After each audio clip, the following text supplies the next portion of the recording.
बड़ा पार्ट है। इस पे फिल्म भी बन रही है, धोनी एंटरटेनमेंट ने इसके विजुअल राइट्स ले चुका है उन लोग ने ऑलरेडी। पेंगुइन ने अभी फर्स्ट पार्ट निकाला है, रिसेंटली रिलीज़ हुई है ये बुक। और बुक में अगर मैं आपको शॉर्ट में बताना चाहूँ तो एक व्यक्ति है जो 2020 में जिसको इंट्रोगेट किया जा रहा है, और जब वो अपने बारे में बताना चालू करता है तो वो बताता है कि वो सारे युगों का हिस्सा रह चुका है। वो रामायण का भी हिस्सा रह चुका है, राम से मिला हुआ है, लक्ष्मण और हनुमान से मिला हुआ है। वो महाभारत का हिस्सा रह चुका है, वो कृष्ण से मिला हुआ है, सारे पांडवों कौरवों से मिला हुआ है। वो कलयुग में भी एक बहुत इम्पॉर्टेंट कैरेक्टर है, जो आप बुक पढ़ेंगे तब आपको समझ में आएगा। वो भी वो है। तो हर युग में वो एक ऐसा नाम अपने आप के बारे में बताता है जिसका अंत अभी तक क्लियर नहीं है। और वो 7 चिरंजीवियों को ढूंढ रहा है। हिंदू माइथोलॉजी में देयर 7 इमॉर्टल्स। उन 7 चिरंजीवियों को जो ये ढूंढ रहा है, मोर और लेस उसके आसपास से कहानी शुरू होती है। ख़त्म कहाँ होगी उसके लिए आप लोगों को इंतज़ार करना पड़ेगा जब तक सेकेंड और थर्ड पार्ट नहीं आता है, जो कि आने वाले 1 साल के अंदर अंदर आ जाएगी। खन्ना साहब, आप क्या कहना चाहोगे इसके बारे में? अगर बात करें तो आप इससे कैसे जुड़े हैं और क्या कहना है, किस तरह का इसमें दिया गया? मेरे को जो पहला नोट आया था अक्षय के बारे में वो ऑलमोस्ट 2.5 ईयर्स का था। पेंडेमिक से बिल्कुल पहले की बात है कि किसी ने कहा था कि ये सेल्फ पब्लिश्ड बुक है, just take a look, you will love it. But they were not selling it in US. तो मुझे याद भी नहीं है क्या हुआ उसके बाद, पर मेरे दिमाग में रजिस्टर थी एक बात कि किसी ने कहा कि अगर हम कितने कैरेक्टर्स हैं हिस्ट्री में जो हम सिर्फ उनके बारे में पढ़ते हैं, there is nothing which continues to our life. तो मेरे को लगा कि ये जो एक सर्च शुरू हुई है एक अघोरी के बारे में, and when you meet these Aghoris and all, they're talking about things, you feel that they're a part of a massive history. And what Akshat has done, Akshat has brought that person to life. कि हम में ही हैं वो लोग जो immortal हैं. And in so many ways, you know, I feel that we became immortal when we connected back to our ancestors. कि हमारे बच्चों को भी if we give good शिक्षा, they continue our mortality. I feel that. हमारी death नहीं, हमारी immortality continue होती है, which I feel last name लगाने का हिस्सा यही होता था कि we are immortal last name रहे। कहते हैं ना युग का नाम हमेशा चलता रहे। So the focus of our पूर्वज ऑलवेज लाइक, मेरी शादी नहीं हुई बट मेरे को यही बोला जाता कि एक खन्ना का युग का नाम चलना चाहिए। तो that is also I feel when I read about this, what about ये इंसान की एक फॉर्म ही चलती आ रही है with like a last name. And I said, this is genius. And first question I asked Akshat, how do you separate this from other trilogy? Yeah. So usually क्या होता है कि जब आप ट्रिलॉजीज जितने भी हम लोग पढ़ते हैं उसमें हम लोग अपने रीडर को लेके जाते हैं। अगर हम राम की बात कर रहे हैं, रावण की बात कर रहे हैं, किसी भी कैरेक्टर की बात कर रहे हैं, तो हम आपको एज अ व्यूअर या एज अ रीडर आपको लेके जाएंगे उस कालखंड में, है ना, उस युग में, उस एरा में, उस ईऑन में।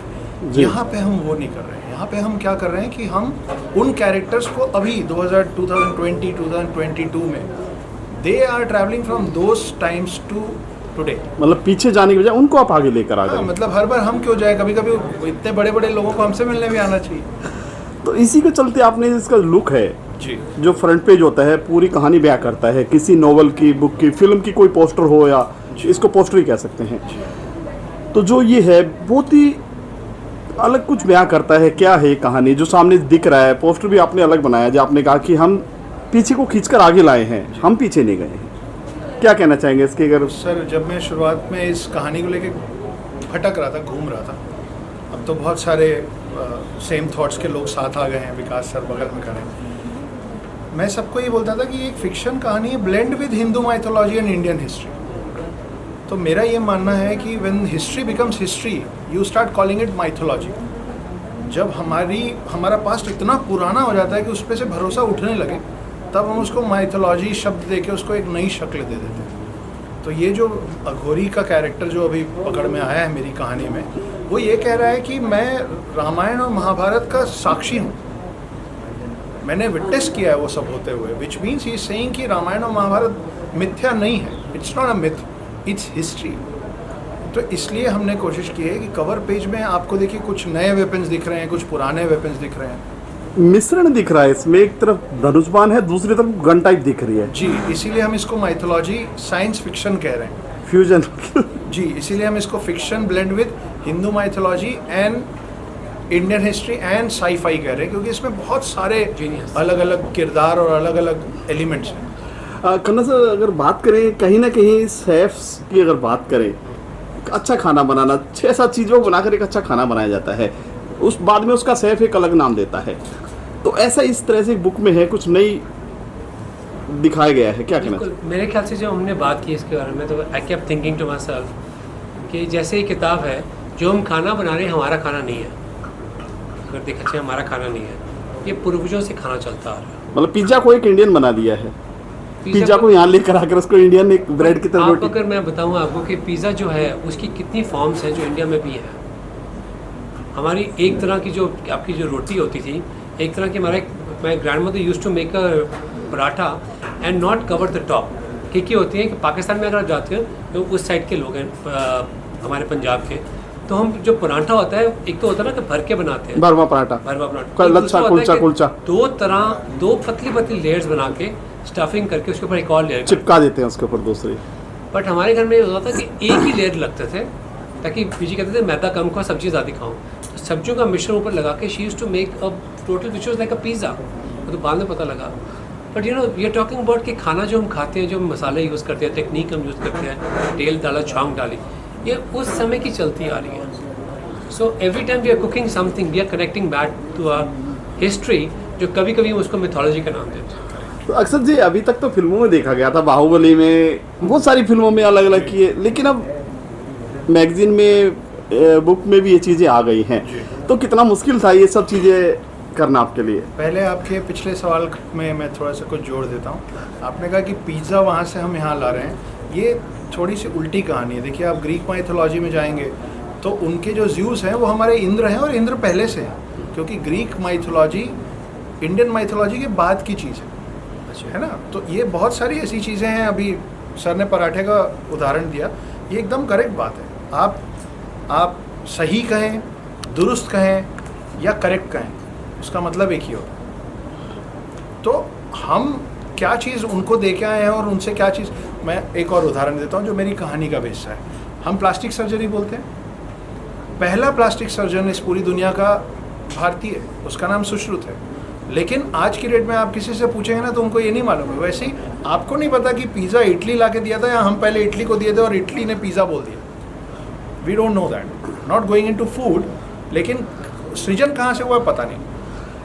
वो तो ठीक है, लेकिन आपके जहन में कितने दिन का ये चल रहा था जो दिमाग में कि ये किया जाए? कितने दिन की कहानी है जो ये बनकर आज तैयार हुई? जी, ये 6 साल की कहानी है जो बन के अब आपके और सामने। कैसे जहन में आई ये? हाँ, तो क्या होता है, हम लोग बचपन से रामायण महाभारत देखते हुए तो बड़े हुए ही हैं सब। सर, मैं आपको एक बड़ा अच्छा इमेजिनेशन देता हूँ। हम सब लोग ट्रेनों में, बसों में सफ़र करते हैं ना। आप एक सीन इमेजिन कीजिए कि एक बुज़ुर्ग आदमी है जो एक बच्चे को देख के मुस्कुरा रहा है, और कहीं से आप उन दोनों को देख रहे हैं, एक जो अपने जीवन के आखिरी पड़ाव में है और एक जिसका जीवन अभी शुरू हुआ है। दोनों एक दूसरे को देख के मुस्कुरा रहे हैं, बच्चा भी उसको मुस्कुरा रहा है। ट्रेन अगले स्टेशन पे रुकी, वो बुजुर्ग आदमी उतर के चला गया।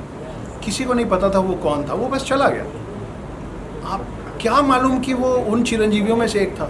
क्या मालूम कि वो परशुराम थे या कृपाचार्य थे? बुजुर्ग थे बस, और हमको पता ही नहीं था। देखिए, आज की डेट में ये चिरंजीवी, जो 7 चिरंजीवियों की बात हम इस कहानी में कर रहे हैं, अगर ये अमर हैं और ये दुनिया में हैं, तो ये अभी जनेऊ पहन के और तुनीर लगा के और धोती पहन के नहीं घूम रहे हो। ये अभी आपने कैमरा और मोबाइल लगा रखा है ना, तो हम लोग जब पैदा हुए थे तब तो नहीं मालूम था, तो वो लोग अपडेट हुए होंगे, तो वो आज की डेट में धोती पहन के और जनेऊ पहन के नहीं घूम रहे होंगे। वो हमारे बीच में मिलने के लिए हमारे जैसे दिख रहे होंगे। तो जब आप ये सोचते हैं ना कि अगर 7 चिरंजीवी हैं तो कहाँ हैं, तो आपके दिमाग में ऐसी बातें आती है कि शायद हमारे बीच में ही। यहाँ से वो पूरा थॉट आया। क्या उम्मीदें हैं इससे आपको? जी, इससे उम्मीदें बहुत अच्छी हैं और बड़ी हैं। मेहनत बहुत ज़्यादा ज़ोर से हुई है और सालों हुई है।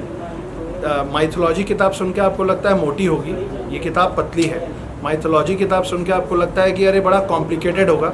इस किताब का लैंग्वेज बहुत बहुत सिंपल है, ताकि हर बच्चा और हर जिसकी अंग्रेज़ी बहुत अच्छी ना भी हो। मैंने अपने एडिटर्स को साफ साफ कहा था कि इस किताब को पढ़ने वाला किताब को बीच में छोड़ के डिक्शनरी ना पढ़ने लगे, इसका ख़ास ख्याल रखें। तो ये सिंपल किताब है, बहुत महंगी नहीं है क्योंकि दुबली है, और बहुत सारा ज्ञान और साइंस भी आपको सीखने को मिलेगा इसमें। आप प्लीज़ बताना चाहिए यहाँ पे आपको किताबें कितनी लैंग्वेज में शुरू हो चुकी है आने। जी, तो इंग्लिश में आपके सामने है, हिंदी में छपने जा चुकी है, और एक बहुत कमाल की बात यह है कि शायद ये हिंदू माइथोलॉजी पे लिखी पहली किताब होगी जो उर्दू में भी छप रही है। Thank you sir. ठीक है।